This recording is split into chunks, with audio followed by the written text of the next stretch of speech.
Argyle slept thickly.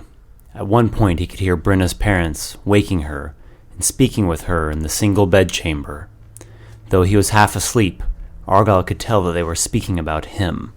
When he finally awoke, Brenna invited him to have breakfast with her and her 2 young brothers and grandmother.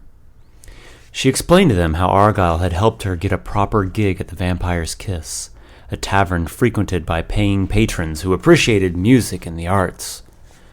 She also spoke of how Argyle was going to help her today, finding some work singing in the marketplace. Argyle gave her a look, but knew that he owed her and her family this.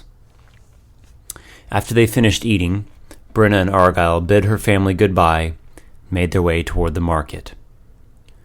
"You do realize that if I see the guard, I'm slipping away." "Argyle, I wouldn't ask you to do anything that would put yourself in unreasonable danger." "Unreasonable?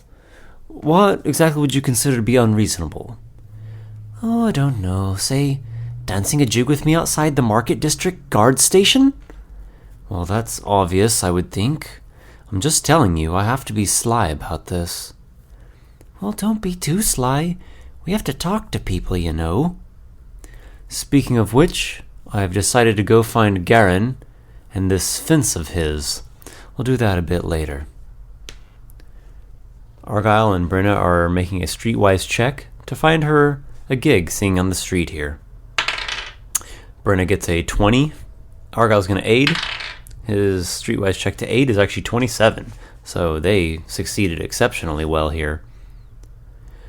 Brenna and Argyle asked around the marketplace, speaking to stall vendors and cart owners.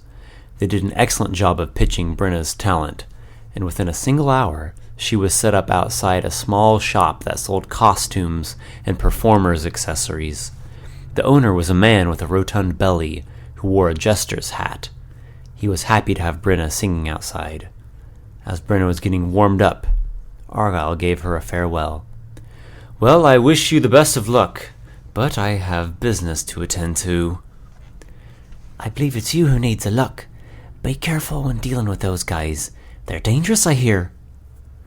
"I'll be fine. Me and Garren, we go way back." Brenna had brought her lute with her. It was an old and cheap instrument in need of repair and new strings. Her father had gotten it for her 5 years ago, and he had saved up long and hard to afford it, so she cherished it. Moreover, it served only as a basic melodic accompaniment to her voice. Brenna gave her lute a few strums and began singing a light and inviting Verlish tune. Meanwhile, Argyle began making his way to where he last knew Garren to be staying. It was an old manufacturing shop that had made barrels, crates, carts, and other such items.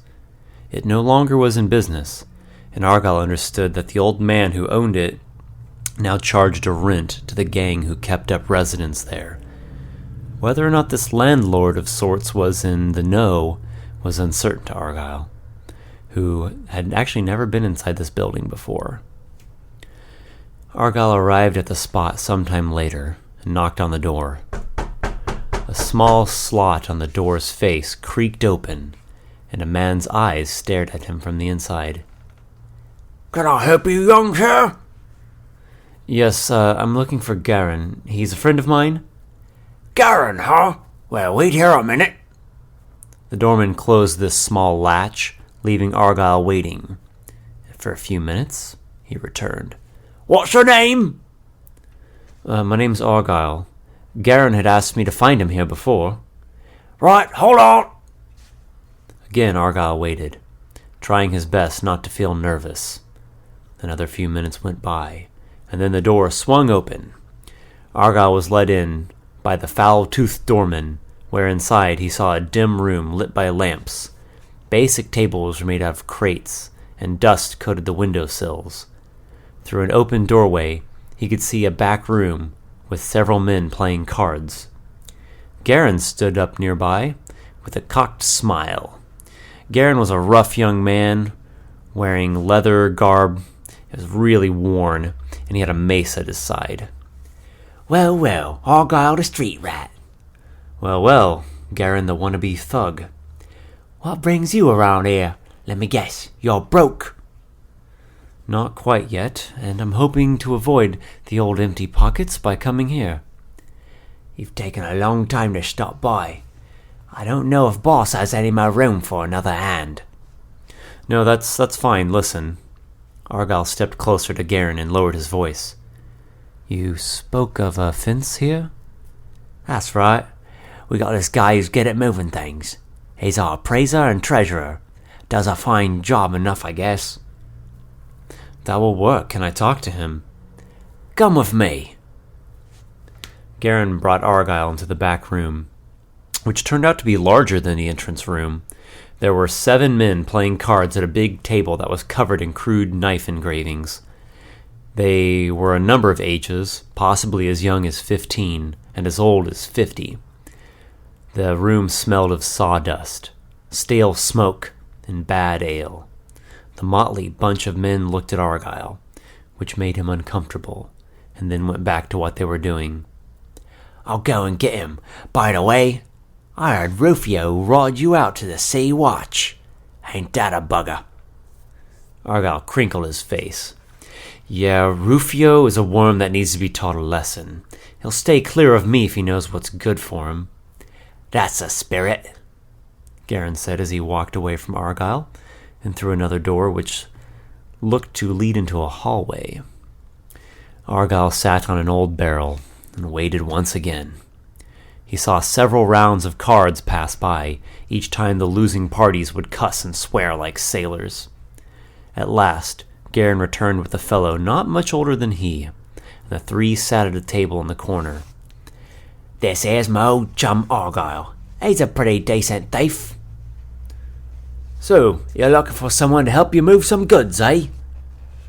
That's right. I don't have much at the moment, but I'll probably be getting some more soon. Let's see what you've got.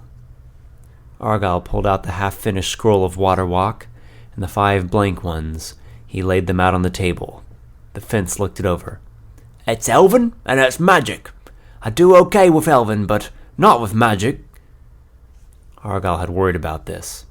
He knew little about magic items himself.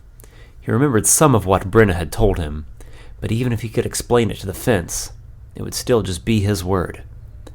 And it looks like a lot of this scroll is blank. Is that normal? Argyle quickly tried to decide what to say. Back at the marketplace, Brenna was trying her best to appeal to the passerbys and market-goers. These were the common folk of the city, not the aristocrats, so it was difficult to even get a small crowd to gather at any given time. She's going to make her performance check, which pretty much represents a day's work here. Her roll unfortunately comes up with a 14. It is a somewhat unremarkable performance. For the better part of the day, Brenna sang and strummed her cheap lute. Try as she may, her voice just felt off, and her nervousness kept getting to her. She garnered a few mocking looks, and also a few compliments as well, but for the most part, those that walked by largely ignored her. As evening and end of business was settling in, she stepped inside the costume shop and told the jester-capped owner that she would be going on her way. He thanked her and wished her the best of luck at her tavern performance. Brenna began making her way home. At the edge of the market, a woman stopped her. Oh, you were that girl singing in the street. Here, dearie, have this sweet roll, fresh baked this morning. Thank you, ma'am. Brenna bit into the sweet roll, which had a pleasant doughy texture and a scrumptious layer of butter glaze. Oh, it's very good. Unfortunately, my singing didn't go so well today.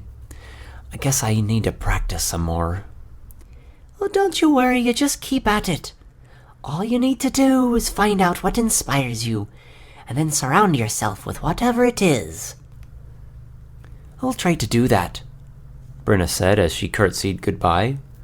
As she walked on, she kept thinking about what the woman said. What does inspire me the most?